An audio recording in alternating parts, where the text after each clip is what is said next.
Gabonaises et Gabonais, chers compatriotes, mesdames et messieurs les journalistes, je voudrais précisément aujourd'hui vous entretenir sur l'élection présidentielle et je sollicite à cette occasion votre pleine attention, car c'est l'une des dernières fois que je m'exprime en qualité de président élu.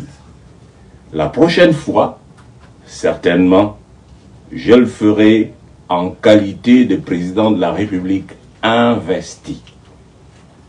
Comme nous le savons, une élection présidentielle a eu lieu le 26 août 2023 et nous en connaissons tous les résultats. Les militaires sont venus par le canal d'une révolution de palais orchestré par les extrémistes du Haut-Ogooué, mettre fin à un processus démocratique si bien engagé. Le coup était savamment préparé par les mentors connus. Par la suite, le putschiste en chef désigné et autoproclamé a annoncé Urbi et Orbi, manifestement sur instruction de ses mentors, qu'il rendrait le pouvoir aux civils au terme de la transition. Tout le monde ou presque y a cru, sauf moi. Et les faits me donnent encore une fois raison. En effet, chemin faisant, le putschiste en chef a marché sur les textes que son équipe a confectionnés à la hâte et assurément sur les cadavres pour annoncer une nouvelle élection pour laquelle certains, et toujours les mêmes, s'emballent aujourd'hui en prenant prétexte sur le fait accompli qui devient, curieusement dans notre pays, un principe de droit. Dès lors, le pays, ainsi que je l'annonçais dernièrement, est en présence de deux forces, le président élu et ses soutiens, le peuple gabonais, et l'imposteur en chef avec ses soutiens, le système Bongo PDG et ses satellites. C'est une réalité implacable. Permettez-moi alors de revenir sur mon propos de la dernière fois. Je disais précisément que l'élection annoncée pour le 12 avril 2025, l'élection présidentielle, n'aura pas lieu. À ce sujet, je n'ai jamais parlé de boycott. Le boycott au Gabon renvoie au père Paul Amba Bessol au début des années 90. Pour ma part, j'ai dit et répète que l'élection annoncée pour le 12 avril n'aura pas lieu. L'implication en est que nous devons tout faire pour qu'elle n'ait pas lieu. Ce qui revient à user judicieusement de tous les moyens politiques, démocratiques et diplomatiques pour parvenir à nos fins. J'en suis là. En fait, nous devons comprendre que la situation actuelle nous amène à choisir entre deux élections et à nous positionner ouvertement en faveur de l'une ou de l'autre. C'est cela l'enjeu. Soit on se positionne pour celle de 2023, qui a pour vainqueur sans conteste Albert Pondosa, soit on se positionne pour celle que se propose d'organiser l'imposteur, soutenu par un clan, le PDG CTRI, dont il sortira inexorablement vainqueur. Tous ceux qui se portent candidats aujourd'hui doivent savoir qu'ils accompagnent l'imposteur et lui offrent leur soutien, implicite et explicite, soutien dont il a absolument besoin pour tenter de légitimer son forfait.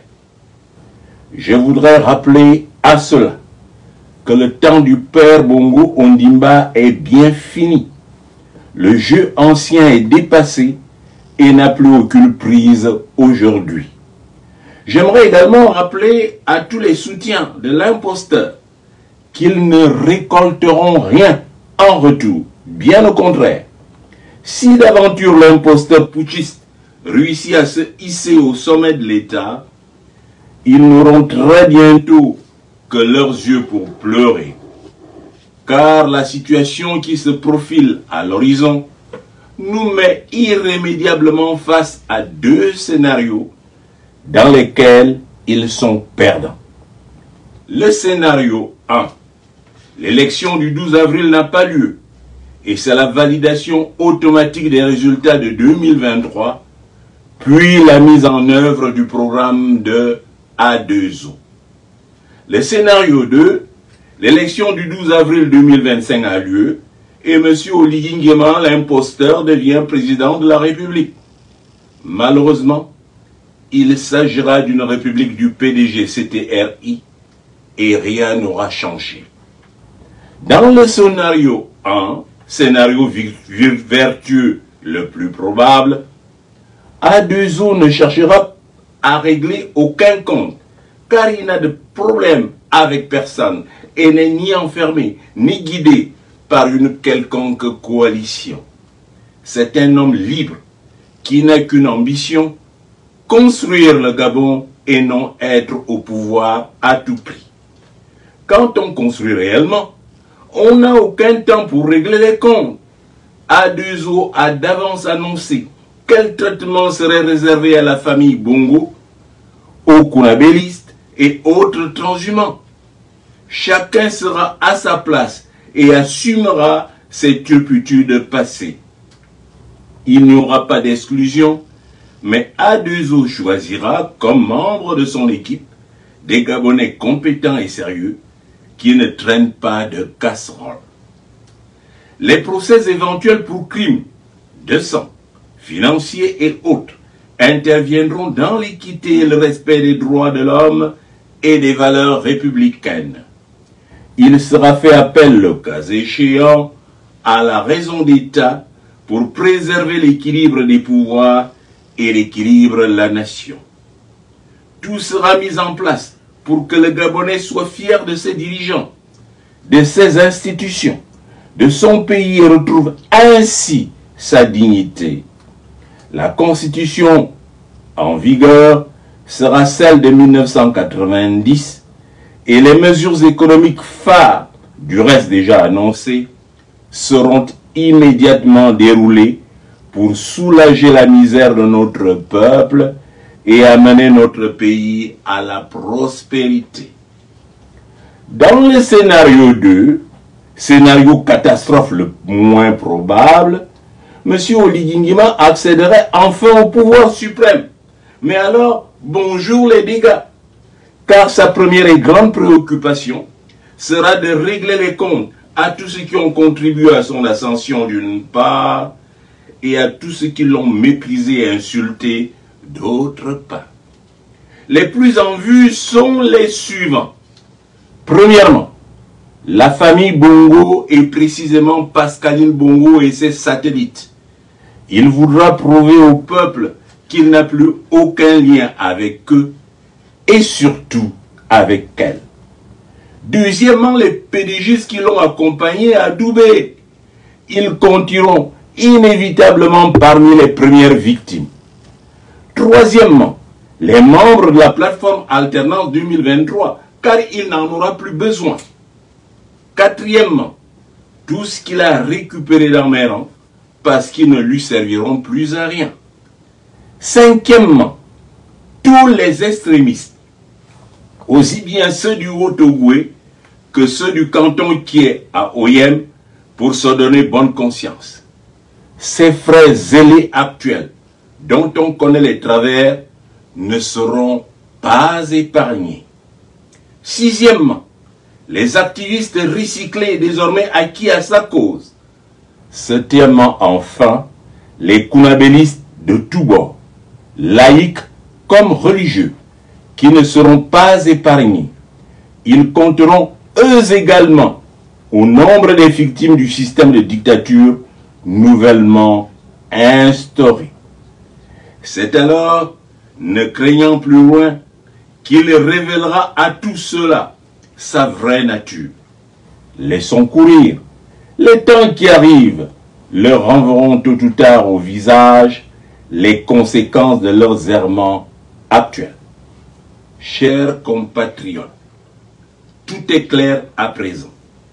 Il vous appartient de bien vous positionner aujourd'hui pour, d'une part, mériter la place que vous allez occuper demain, et d'autre part, convenir du sort et du traitement qu'ils vous seront réservés dans un futur proche, où le dressement certain de notre pays avec A2O, ou le chaos assuré avec Brice Clotaire Oligui Nguema et ses zélés du PTG-CTRI.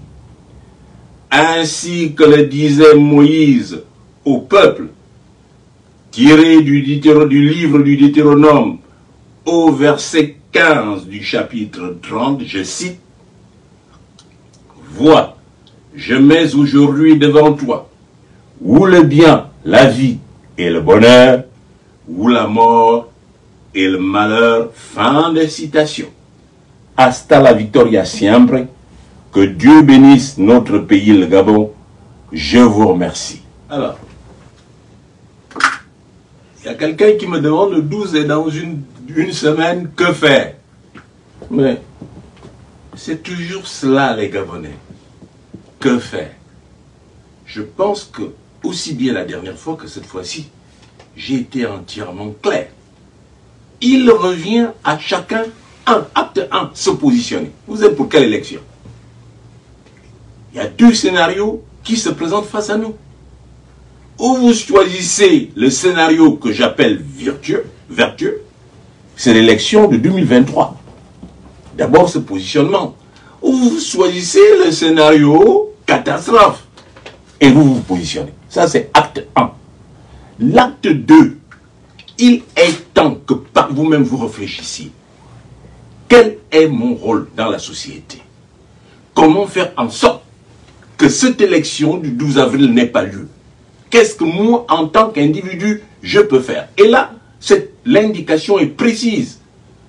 Moyen démocratique. La démocratie nous donne un certain nombre de moyens, des marches, des sit-ins. Vous n'allez pas attendre que quelqu'un vous dise de le faire. Des grèves. Vous avez, deuxièmement, des moyens diplomatiques. Nous avons les missions diplomatiques qui sont chez nous. Les partenaires au développement. Nous avons effectivement les partenaires. Nous avons ce qu'on appelle généralement la communauté internationale.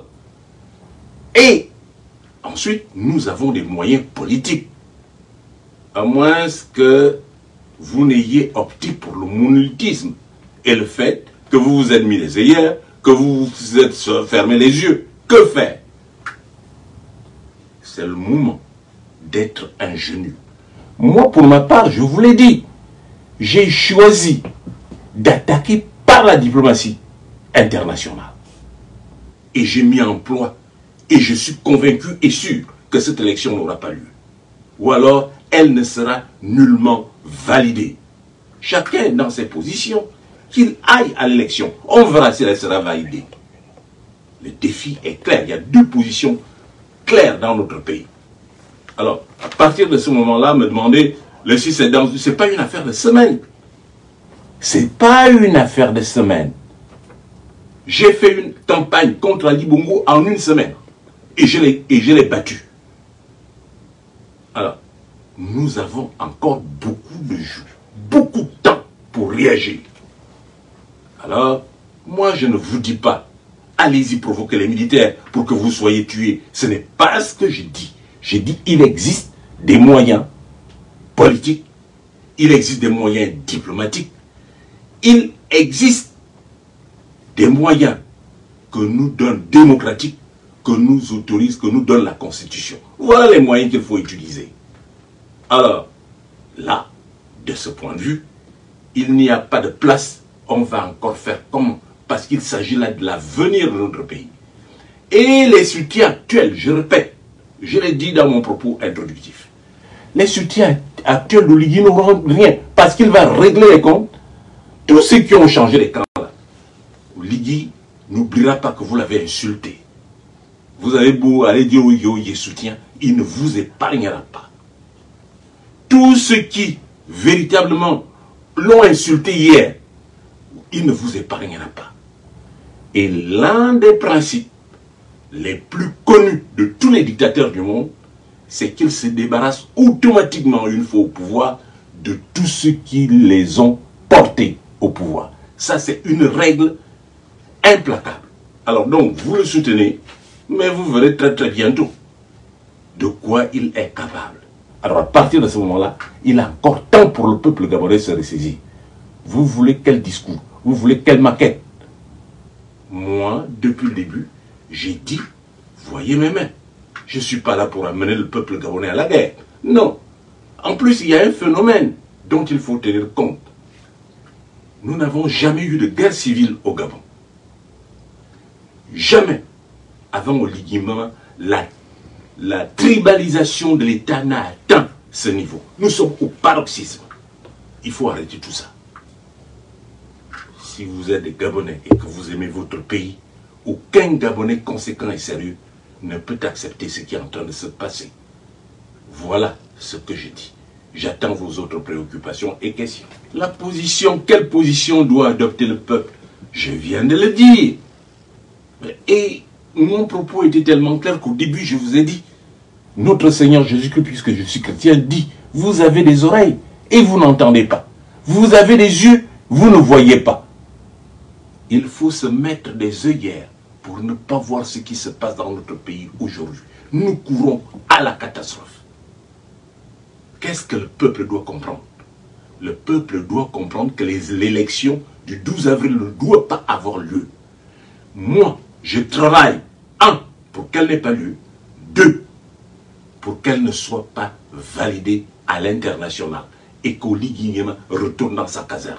Clair, il n'y a pas d'autre, il n'y a pas de troisième solution. Maintenant, si vous l'acclamez, vous aurez tôt ou tard ce que vous cherchez. C'est clair, bien. L'élection présidentielle ne peut pas être à l'image du référendum. Pour une raison bien simple. Le référendum est à la limite impersonnel. Première chose. Deuxièmement, on va au référendum, on ne sait pas qui on vote. Et on ne sait même pas pourquoi on vote. On va vous dire, on va dire aux gens ce qu'on leur a dit, répondez oui, répondez non. Les gens ne savent pas sur quoi on dit oui et sur quoi on dit non. Et qu'est-ce qui s'est passé? 70% d'abstention. Est-ce que l'élection présidentielle se ressemble à ça? Grandeur nature, je l'ai déjà dit. C'est le reflet qu'il y a au minimum 70% des Gabonais qui ne veulent pas d'Oligui Nguema. Mais il continue. Comme si de rien. Un politique avisé se serait arrêté, aurait regardé, aurait interrogé pour savoir s'il continue ou non. Mais il a continué comme si de rien. Elle ne sera pas comme l'élection présidentielle. Parce que cette fois-ci, c'est un individu. Allons-y. Allons-y seulement et je souris. Je répète et je l'ai déjà dit, je lui dis exactement la même chose que j'ai dit à Ali Bongo. 2025, Oligui Nguema ne pourra pas être au pouvoir et il ne sera pas au pouvoir. Quels que soient les moyens qu'il utilise. Je suis clair là-dessus et ça ne souffre pas d'ambiguïté. Je l'ai dit hier, je le dis aujourd'hui et je le dirai demain. Monsieur Chris Ibonga, vous êtes journaliste et j'ai décrit le scénario catastrophe. Voilà ce qui vous attend, tous. Tous ceux qui sont derrière Oligui Nguema savent ce qui les attend. Et nous voyons déjà se dessiner ce qui risque de se passer. Mais cela ne se passera pas, rassurez-vous. Je suis résolu à faire en sorte qu'Oligui Nguema ne règne pas dans ce pays. Il ne sera pas président de la République. Je l'ai dit à Ali Bongo hier, où est-il aujourd'hui? Mais je vois que, évidemment, les Gabonais n'ont pas de souvenir, n'ont pas de mémoire. C'est ce que je disais à Ali Bongo aujourd'hui. Il est où? Et je disais, monsieur Ibonga, quand j'étais chez vous, à Altafidi, je disais que la force est une variable. Une variable qui n'a pas de borne supérieure parce que tu tournes toujours un plus fort que soi. On trouve toujours un plus fort que soi. Ce qui veut dire en termes clairs qu'Oligui Nguema, tout ou tard, dans moins de 2 semaines, il trouvera plus fort que lui. C'est tout ce que j'ai à dire dessus. Donc, véritablement, où nous choisissons le chaos. Mais un leader avance à la mesure de son peuple. J'aimerais que le peuple dise qu'ils ont écouté ce que j'ai dit et qu'ils sont avec moi. Dès lors que le peuple l'a dit, toutes dispositions sont prises pour qu'Oligui Nguema ne puisse pas gouverner le Gabon. Voilà ce que je dis de manière claire et ça ne souffre pas d'ambiguïté.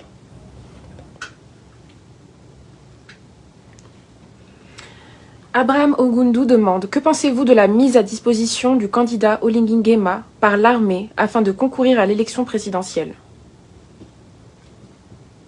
Quand nous posons les questions, et là je vais un peu faire de l'esprit, c'est l'armée qui met à disposition un candidat. L'armée, c'est quel pouvoir? C'est comme ça que ça se passe. C'est un individu qui fait une demande de mise en disponibilité.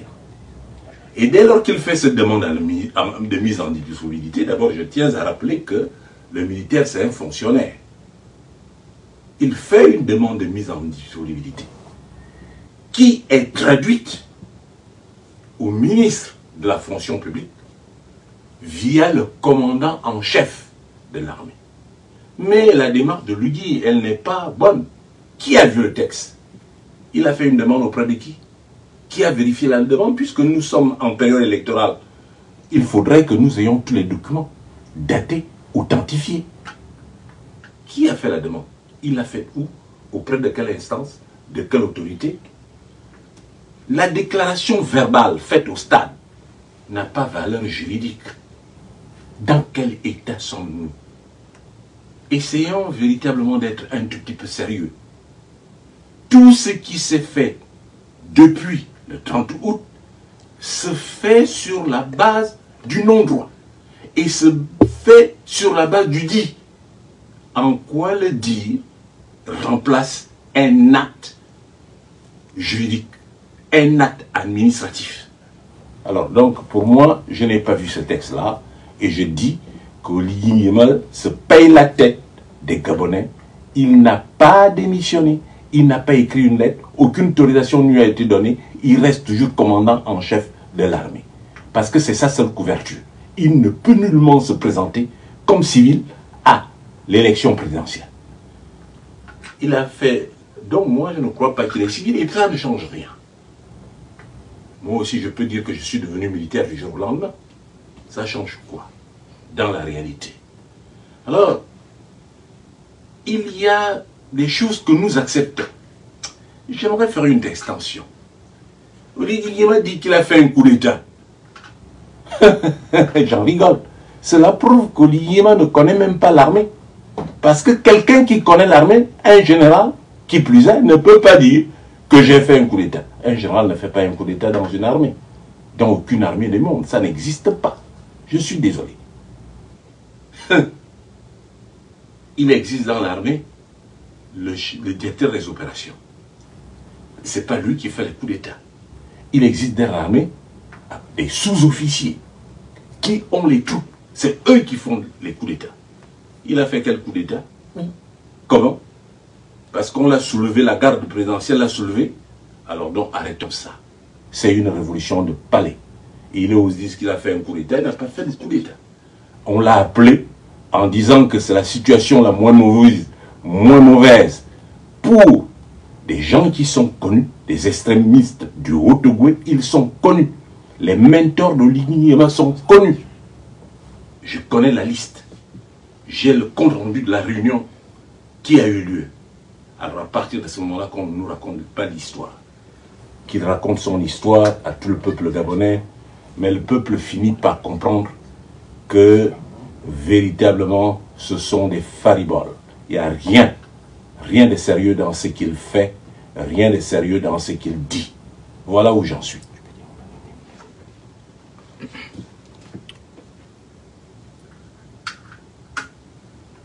L'internaute Joseph demande qui va vous céder le pouvoir, quelle institution du Gabon va vous installer au pouvoir? Qui va me céder le pouvoir? Est-ce qu'on cède le pouvoir? Je dis, toute disposition sera prise pour qu'Oligui quitte le pouvoir. C'est tout ce que j'ai à dire. Qui va me céder le pouvoir? Des questions, de telles questions naïves. Je ne suis pas ni fou du ventre de ma mère. Autant que je sache. Je dis 2025, je serai au pouvoir. Et Oligui sera à la caserne. S'il n'est pas à la haie. Claire, je ne reviens pas dessus. L'internaute Darel Ntoutoum demande: Professeur, qu'est-ce qui justifie selon vous l'enthousiasme de certains Gabonais qui vous ont soutenu hier derrière BCON? Alors, qu'est-ce qui justifie l'enthousiasme? Alors, comment mesure-t-on l'enthousiasme? Quelle différence fait-on entre quelqu'un qui est content et quelqu'un qui est enthousiaste? Prenons tous les membres de l'alternance 2023, les responsables. Qui est enthousiaste dans la campagne de l'Oligui Nguema? Nous suivons tout ce qui se passe. Qui est enthousiaste? Prenez les prises de parole de ceux-là, lorsqu'Ondos a été candidat, et prenez les prises de parole de ceux-là quand Oligui Nguema est candidat. Faisons la différence entre l'enthousiasme et le fait qu'on soit contraint pour les besoins de la cause de nous mettre derrière Oligui Nguema. Donc, pratiquement, il n'y a pas d'enthousiasme. Utilisez un autre mot. Je parlerai de contrainte. Qu'est-ce qui fait la contrainte? Dès lors qu'on traîne les casseroles, effectivement, dès lors que vous êtes menacé, dès lors qu'on menace votre famille, à partir de ce moment-là, en bon père de famille, vous prenez des positions de fait et non des positions de droit. Voilà. Mabonda Yves demande: pourquoi vous ne choisissez pas un candidat qui vous semble propre comme vous parmi les 8 afin de le soutenir pour mettre fin à ce système vu l'éminence de l'échéance électorale? Voilà pourquoi je mets du temps à ouvrir le débat. Parce qu'il y a des questions souvent naïves. Citez-moi un seul candidat qui ne procède pas du PDG. Citez-moi un seul candidat qui n'a pas été poussé par Oligui pour justifier effectivement son forfait. Citez-moi un seul. Nous avons là-dedans, ceux qui sont présentés, 2 ou 3 types de candidats. Il fallait qu'Oligui Nguema ait en face de lui des personnes. Certains sont pédégistes. De fait, ils l'ont été hier, ils le sont encore dans les faits. D'autres, effectivement, ils traînent des casseroles. D'autres, ils ont été nommés par Oligui Nguema. D'autres ont été financés par Oligui Nguema. Prenez la liste des personnes. Qui est capable de sortir? Vous n'êtes pas du système Bongo PDG. Qui est capable de sortir 30 millions à fond perdu? C'est qui? Alors, arrêtez de poser des questions naïves. Vous comprenez bien ce qui se passe, mais vous voulez me faire dire ce que vous savez déjà. Tous les candidats, soit ils appartiennent au PDG, ils défendent leur système, soit alors, c'est des gens qu'Oligui Nguema a suscités pour faire le nombre. Voilà où nous en sommes. Question très intéressante et pertinente. Si vous m'avez bien écouté, j'ai développé deux scénarios. Et si vous m'avez bien écouté, j'ai bien dit que ce à quoi je m'emploie, c'est que 1. Il n'y ait pas élection. Et si d'aventure il y a élection, cette élection ne sera pas reconnue internationalement. La pression sera telle qu'Oligui Nguema sera obligé de regagner la caserne. Voilà ça à quoi je m'emploie. Et je peux déjà vous dire qu'Oligui Nguema ne sera pas au pouvoir en 2025. Claire. Christian Ibwanga d'Alpha TV demande: Professeur, vous avez averti en 2023 Ali Bongo. Il y a eu par la suite coup d'État. Devrions-nous avoir peur de ce qui pourrait arriver? Vos paroles ont toujours eu raison. Eh bien, malheureusement, j'ai toujours eu tort d'avoir raison très tôt. Lorsque j'avertis Ali Bongo, je vais vous donner un secret. Je suis un économiste. Et si vous fouillez bien, derrière tout chef d'État au monde, il y a au moins un économiste de qualité. Dès lors que vous êtes économiste et que vous êtes au rang des économistes reconnus, vous avez nécessairement toute l'information nécessaire. Vous avez toute l'information. Et je peux vous dire que lorsque je prends la parole et que je dis quelque chose, je le dis en toute connaissance de cause. Je répète, Oligui Nguema ne sera pas au pouvoir en 2025. Et si Ali Bongo m'avait écouté, la situation serait meilleure aujourd'hui. D'abord, sa situation personnelle. Je n'aurais pas pourchassé. Je n'aurais pas pourchassé sa femme et son enfant. Je n'aurais pas entretenu le tribalisme.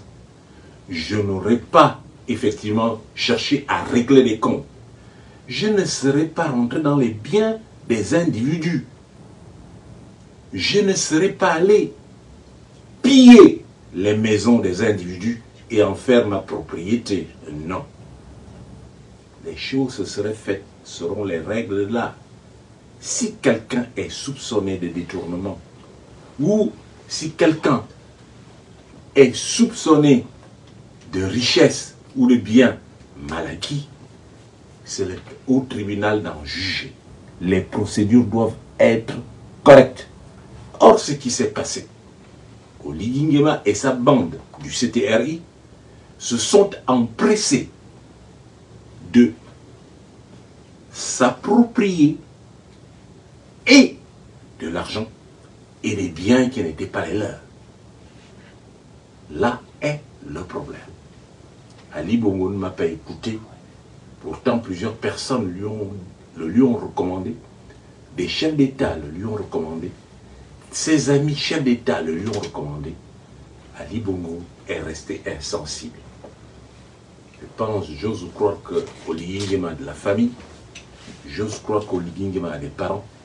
J'ose croire qu'Oligui Nguema a des amis, ceux qui l'aiment vraiment.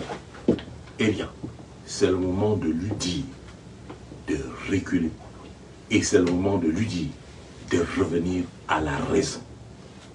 À partir de ce moment-là, ce n'est pas vous qui avez à craindre. C'est Oligui qui a tout à craindre et qui a tout à perdre. C'est à lui de revenir à la raison. Parce que la voie qu'il suit, c'est une voie sans issue. Et ses collaborateurs les plus proches le savent. Et tous ceux qui font semblant de le suivre le savent. Tout le monde le sait. La majorité de la population gabonaise le sait. Il a été averti spirituellement. Il a été averti par des sages. Il a été averti par des responsables divers de notre pays. Mais il sentait, eh bien, qu'il continue à s'entêter et à détruire notre pays. Personne n'a jamais détruit un pays sans avoir le revers de la médaille. Voilà ce que je vous réponds. Merci de la question pertinente. L'internaute Philippe Cortez demande, ou du moins Philippe Chibinda. Général Oligui a récemment réuni les bailleurs de fonds internationaux et ces derniers ont affirmé que le Gabon est sur la bonne voie. Est-ce normal après l'analyse que vous aviez faite quelques mois auparavant? J'ai du mal à répondre à ces questions. Il a réuni les bailleurs de fonds internationaux et ils ont dit quoi? Le Fonds monétaire fait des communiqués à partir de Washington. Lorsqu'il y a une revue à mi-parcours dans un pays, il y a un communiqué. J'aimerais et je suis les déclarations du Fonds monétaire. J'attends à voir les déclarations de la Banque mondiale. Je suis les déclarations de la BAD. Bien évidemment, on peut réunir les gens, mais ils viennent, ils vous écoutent. Et qui fait le rapport? RTG chaîne 1 ou Gabon 24. Le rapport de RTG chaîne 1 ou Gabon 24, c'est un rapport qui est crédible auprès de quelle institution? Pour le moment, ce qu'on sait, c'est que la note du Gabon a diminué. Ce qu'on sait, c'est que le Gabon c'est une mauvaise gestion. Ce qu'on sait, c'est que la dette gabonaise a dépassé les normes. Voilà les données que nous avons. On est sur la bonne voie. Ça veut dire quoi? On est sur la bonne voie. Ça, faisons la différence entre un langage diplomatique, parce qu'il s'agit de diplomatie, et un langage technique et scientifique. Là, il s'agit d'un langage diplomatique. Donc, il n'y a que les naïfs pour se laisser prendre à ce jeu. Personne d'autre. Je vous remercie.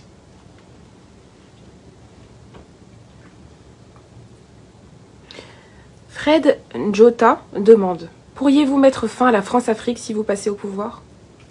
Alors, c'est des questions sur lesquelles je me suis déjà prononcé et je vais reprendre. Alors, je commencerai par instruire. La Grande-Bretagne est un pays développé. Les députés britanniques ont voulu sortir de l'Europe. La Grande-Bretagne y a mis combien d'années? La Grande-Bretagne y a mis minimum 3 ans. Et aujourd'hui, les problèmes ne sont pas encore totalement réglés. Lorsque la Côte d'Ivoire voulait sortir effectivement de la zone franc, j'ai fait une étude à l'époque. Il fallait 10 ans. Les déclarations fracassantes et intempestives, ce n'est pas ça qui construit un pays. On construit un pays sur l'élaboration d'un plan. La France-Afrique, oui, est-ce qu'on en sort? On n'en sort pas avec des paroles, on n'en sort pas avec des gestes, on en sort avec des actes. C'est-à-dire créer un tissu de production, une production nationale. Réduire l'indépendance vis-à-vis de l'extérieur, l'indépendance énergétique, l'indépendance industrielle, l'indépendance, etc. Et réduire la dépendance vis-à-vis de l'extérieur, la dépendance énergétique, la dépendance industrielle, la dépendance. Et arriver effectivement à une économie performante, ou qui n'a pas de déficit budgétaire, qui n'a pas d'endettement excessif, où il existe la bonne gouvernance. Avec un pays calamiteux comme ça, combien de temps pensez-vous? Il suffit d'une déclaration, je vais me débarrasser de la France-Afrique. C'est une déclaration fracassante qu'un homme sérieux ne fait pas. Je ne ferai jamais ce type de déclaration. En revanche, ce que j'ai toujours dit, c'est que le partenariat doit être revu, qu'il soit un partenariat gagnant-gagnant. À partir de ce moment-là, je ne parle pas du 50-50, je parle d'un partenariat gagnant-gagnant. Parlons du franc CFA. Je disais la dernière fois que si nous continuons à manger aujourd'hui, c'est grâce au franc CFA. Essayons de manger sans le franc CFA. Ça commence par là. Et ce n'est pas les paroles, c'est des actes que nous posons pour devenir autonomes, pour dépendre des autres et avoir une production qui permette aux autres de dépendre de nous. Avoir suffisamment de ressources, mieux gérer le peu que nous avons. Et à partir de ce moment-là, dès lors qu'on se fixe des objectifs et que ces objectifs sont atteints, alors un pouvoir démocratiquement élu peut se tourner du côté de son peuple pour dire que nous mettons fin aux accords. Mais les accords, on ne met pas fin aux accords lorsque vous avez une population affamée, qu'il y a mieux à faire avant.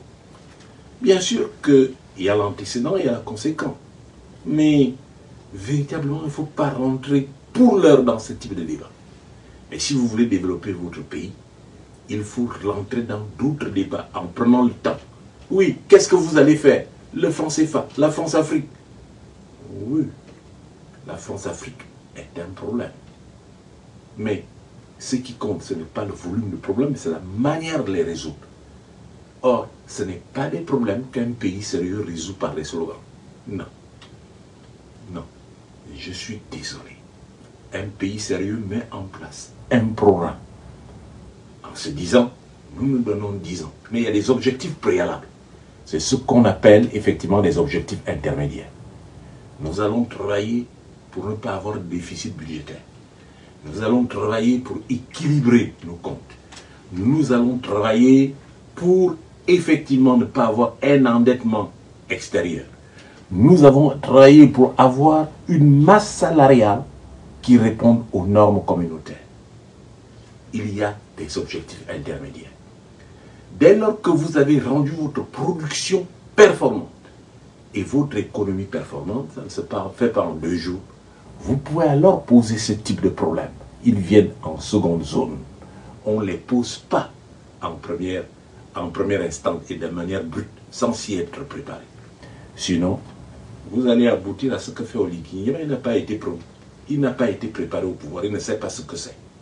Alors, moralité, vous voyez vous-même ce qui se passe lorsqu'il est face à des journalistes extérieurs qui ne sont pas de France 24, d'Afrique, de Gabon 24, qui ne sont pas de la RTG chaîne 1, qui ne sont pas des journalistes qu'il paye.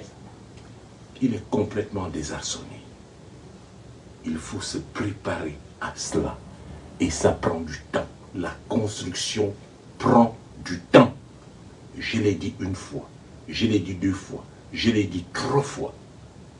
Alors à partir de ce moment-là, ce n'est pas avec un chômage de plus de 50% sur les jeunes que vous allez dire que vous vous débarrassez de la France-Afrique. Les entreprises vont venir d'où? Vous faites venir quelles entreprises? De quel pays? Qui va donner le boulot aux jeunes désœuvrés que nous avons? Alors, véritablement, je suis toujours gêné de ce type de questions où on met en avant l'idéologie, oubliant que il y a des préalables. Nous ne serait-ce que nourrir une population, la mettre à l'aise. Vous manquez d'eau, vous manquez d'électricité, vous manquez de tout. Vous avez des dirigeants qui dilapident toute votre richesse au vu et au su de tout le monde, où il n'y a pas de normes, ou parce qu'on est frère de président, on peut se permettre de se balader avec des millions et des milliards. Voilà. C'est cet état-là dont vous voulez? Ok, allez-y. Voilà où nous en sommes. Il s'agit de faire en sorte que nous construisions notre pays. Nous le construisions politiquement, démocratiquement, économiquement. Arrivera un moment, effectivement, où nous allons juger par rapport, effectivement, aux jalons que nous posons pour nous dire, est-ce qu'il n'est pas temps aujourd'hui, puisque le Gabon devient un pays émergent, un pays nouvellement industrialisé, est-ce qu'on peut poser le problème de la France-Afrique? Est-ce que nous pouvons en sortir? Voilà en quel terme le problème se pose, et ça ne se pose pas en d'autres termes, objectivement, à moins, effectivement, qu'on aille dans une république de slogans. Il ne s'agit pas de slogans. Ce n'est pas moi qui fais les coups d'État. Je ne vous ai jamais dit que je vais me positionner pour un coup d'État. Et moi, qu'est-ce que j'ai à craindre un coup d'État? C'est Oligui Nguema qui doit craindre un coup d'État. S'il continue, il aura peut-être un coup d'État, et de la part des personnes dont il croit qu'ils sont les siennes. C'est tout. Moi, je ne suis pas là à support. C'est ce que je disais à Ali Bongo hier. Il comptait sur la garde républicaine. La garde républicaine l'a enlevé. Oligui, je ne sais pas sur quoi il compte. Il compte, je ne sais pas sur quoi. Alors allons-y, et on verra bien.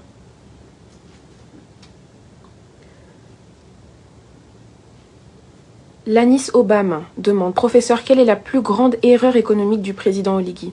Est-ce que nous devrons nous focaliser sur l'équilibre de la balance économique? Quelle est la plus grande erreur économique d'Oligui Nguema? Bien. Mais Oligui Nguema n'est pas venu pour faire l'économie. Oligui Nguema est venu, d'après ses dires, restaurer les institutions. Alors, les a-t-il restaurés? Je ne pense pas. Qu'est-ce qu'un président de la tradition a à voir avec l'économie? Là, il est hors sujet. Donc, à partir de ce moment-là, je n'ai rien à dire des bêtises d'Oligui Nguema, c'est tout. Je n'ai pas dit que je faisais totalement confiance à la communauté internationale, non. Il faut bien placer les choses. Ce que je dis, il faut que le peuple gabonais adhère à mon projet comme ils ont adhéré hier. Il y a 2 élections. Est-ce que le peuple gabonais compte encore sur moi? dès lors qu'il y a cette adhésion du peuple gabonais au regard des faits, on passe à une autre étape. L'adhésion du peuple gabonais. La communauté internationale, bon, c'est elle qui a installé Oligui Nguema. Je sais pas. Hein. Moi, j'ai dit que le coup d'État a été perpétré par les extrémistes de Téké qui ne voulaient pas qu'Ondossa accède au pouvoir parce qu'ils ne voulaient pas, effectivement, perdre leurs intérêts. Vous allez dans les explications, je ne sais pas, moi, les explications que je donne, j'ai des éléments pour l'étayer et j'ai des noms, j'ai des réunions, j'ai des interventions. Je sais exactement qui a dit quoi et qui a fait quoi. Maintenant, vous me parlez de la communauté internationale qui a soutenu Oligui Nguema. Je ne connais pas la communauté internationale qui l'a soutenu. C'est quelle communauté? Et elle a soutenu en quoi faisant? Oligui Nguema est venu en France. De quelle manière a-t-il été reçu? Nous tous nous savons de quelle manière il a été reçu. Vous avez à l'Élysée, vous passez par la porte arrière, et il n'y a aucun tapis qui est déroulé. C'est ça. Alors arrêtez ça. Moi je pense que c'est nous qui faisons le jeu d'Oligui Nguema. À partir du moment où nous envenimons les positions tribalistes, à partir du moment où on accepte que notre pays vire vers le tribalisme triomphant et qu'on ne pose pas les problèmes en termes de notre pays, mais qu'on pose les problèmes en termes de notre ventre, à partir de ce moment-là, je crois que là est véritablement le problème.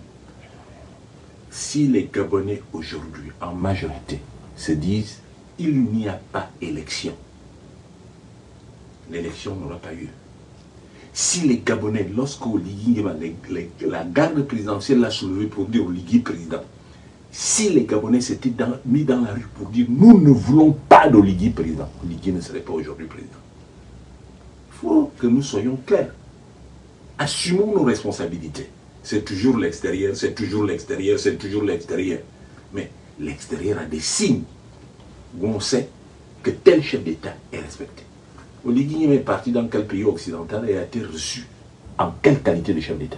Dites-nous, aux États-Unis, en France, ou en Belgique? Parce que moi également j'ai des rapports de ces voyages-là. La Belgique, il a dû partir avant le temps pour atterrir au Sénégal. Alors donc, ne racontez pas des choses, ne dites pas des choses sur lesquelles vous n'avez pas du tout un retour. La communauté internationale, à mon avis, elle n'a jamais soutenu Oligui. Ceux qui ont soutenu Oligui, c'est les extrémistes de Patéké qui l'ont mis là pour continuer à préserver leurs intérêts. Leurs noms sont connus et je les connais. Ce n'est pas plus le 5 qui était à la réunion et je les connais tous. Alors à partir de ce moment-là, remenons les choses dans le bon ordre et la communauté internationale suivra la voie que prendra le peuple gabonais. Un point, c'est tout. Parce que le peuple est souverain chez eux. Et ils savent que si nous le voulons, le peuple peut être souverain chez nous. Voilà la réalité. Le reste, c'est des supputations, c'est des suppositions. Pourquoi cette communauté n'a pas soutenu Ali Bongo hier? Pourtant, Bongo était, effectivement, on disait qu'il était soutenu par-ci ou par-là. Il en sera de même pour Oligui Nguema demain. Oui. Deux dernières questions. D'accord. Alors, professeur, que pensez-vous du rachat par l'État gabonais des sociétés pétrolières? Oh. Cher internaute, j'ai déjà répondu à cela. Ne nous attendons pas à cela, ce n'est pas ce qui est essentiel. Il faudra reconstruire notre Gabon dès lors qu'Albert Ondossa sera au pouvoir. Et véritablement, on n'a pas les moyens d'acheter une compagnie pétrolière. Tout cela, c'est des trompe-l'œil. Et si nous ne laissons pas à ce jeu, nous contribuons à la chute de notre pays et à la destruction de notre pays en termes réels. Je n'en pense pas du tout. Il en est ainsi de ce qui se fait aujourd'hui, comme dans Salah hier. C'est exactement la même sauce tomate. Je n'en crois pas un seul mot. Quel est le but de votre sortie d'aujourd'hui? Alors le but de ma sortie aujourd'hui, c'est tout à fait clair, interpeller les Gabonais pour leur dire que le vote, de mon point de vue, ne doit pas avoir lieu. Pour ma part, j'ai pris toute disposition utile à cet égard. Mais ces dispositions n'ont de valeur que si le peuple gabonais suit. Il faut qu'il suive mon mot d'ordre et le 12 avril n'aura jamais lieu pour que A2O vienne le plus rapidement au pouvoir et que son programme soit mis en œuvre pour le plus grand bien du peuple gabonais. Il ne faut pas avoir honte d'être gabonais, cher ami. Le Gabon, c'est un grand pays. Le Gabon est le centre du monde. Il ne faut pas l'oublier. Et de ce point de vue, ne serait-ce que par sa position géographique, le Gabon est un grand pays. Le Gabon regorge des ressources. Il ne faut pas avoir honte d'être gabonais. Nous avons une mauvaise passe. Alors, A2O gagne les élections, Oligui arrive. Mais comment Oligui est arrivé? Faisons un peu d'histoire. Il a été soulevé par la garde républicaine à l'intérieur du palais. Et puis ils sont sortis du palais. Et les gens, qu'est-ce que les gens ont dit à la suite de mon intervention? Oh non, il nous a libérés de Bongo. Moi, je ne vous ai jamais dit que je vous libérais de Bongo. Je disais que je libère le pays du système Bongo PDG. Maintenant, quand vous avez pris position pour Oligui, qu'est-ce que vous regardez? N'ayez pas honte. Assumez-vous. Parce que si le peuple gabonais avait été comme d'autres peuples, Oligui ne serait jamais au pouvoir. Il se serait dit, nous avons voté quelqu'un, et ce quelqu'un, c'est lui qui doit accéder au pouvoir. Il aurait suivi que dès que la garde présidentielle soulève Oligui, toute la rue monte pour dire, nous on ne veut pas de cet imposteur. C'est Albert Ondossa qui doit monter au palais, et c'est ce qui allait se faire. Pourquoi vous ne l'avez pas fait? De qui avez-vous eu peur? Et vous êtes descendu. Et il y a même des gens qui m'ont insulté pour dire, mais laisse-nous tranquille. Il nous a libérés des Bongos. Vous vous rendez compte? 1 an, 2 ans plus tard, qu'il ne vous a libéré de rien du tout. Et que les Bongos, le système Bongo PDG est toujours là. À partir de ce moment-là, à qui voulez-vous vous en prendre? Je vous donne la voie. Il faut qu'on en sorte. Pour qu'on en sorte, adhésion pour ce que je vous dis. Parce que si vous êtes du côté de A2O, je vous assure que les forces internes et externes vont coaliser pour que Oligui regagne la caserne et qu'il laisse le pouvoir à A2O. Ce ne sera pas gratuit. Non, ce ne sera pas gratuit. Mais il comprendra que les contradictions seront telles qu'il n'a aucune marge de manœuvre. Et dès lors qu'on lui arrête la marge de manœuvre, il ne pourra aller nulle part. Et si nous regardons le fonctionnement de l'État, qu'est-ce que la communauté internationale n'a pas fait? Elle a bloqué toutes les ressources. Maintenant, nous fonctionnons avec de l'argent sale. Nous fonctionnons avec de l'argent volé à des individus. Nous fonctionnons par extorsion des entreprises. Les entreprises se taisent, les Libanais se taisent, tout le monde se tait, mais ils sont spoliés. Nous le savons. Alors à partir de ce moment-là, n'ayez pas honte d'être Gabonais. Albert Ondossa veut vous redonner la dignité. C'est par le travail qu'on devient digne. C'est par des convictions qu'on redevient digne. C'est pas en allant au suivisme. Tout le monde est parti au stade, moi aussi je vais. Mais non. Il faut oser dire, moi je n'y vais pas. 2 Gabonais, je n'y vais pas. 3e Gabonais, je n'y vais pas. Et dès lors que les Gabonais disent, ce n'est pas ce que nous voulons, alors là, les forces internes et externes, les forces physiques et spirituelles, les forces internationales appuieront le mouvement. Et Oligui Nguema sera content de partir à la caserne. Voilà ce que je dis. Et c'est clair. Je n'ai pas à faire un autre schéma, c'est le schéma classique. Non, jamais. Non, je dis non. C'est les Gabonais qui ont manqué de jouer leur rôle. Le leader a toujours été là. Le leader n'invente pas. Et moi, je n'envoie pas une population dans la rue. C'est le peuple gabonais, vous autres, lui, M. Nguema, qui a manqué de jouer son rôle. Où étiez-vous lorsque Oligui était soulevé? Qu'est-ce que vous avez dit? Vous avez insulté votre leader. Vous avez mis votre leader. Vous avez dit qu'il était menteur. Vous l'avez insulté. Vous l'avez mis de côté. Vous avez fait exactement comme tout le monde. Maintenant que vous vous rendez compte que c'est lui plutôt qui avait raison, vous venez, on but, vouloir lui donner la responsabilité qui est la vôtre. J'ai été élu par un peuple. Où est-il ce peuple au lendemain du coup d'État? Vous élisez quelqu'un le 26.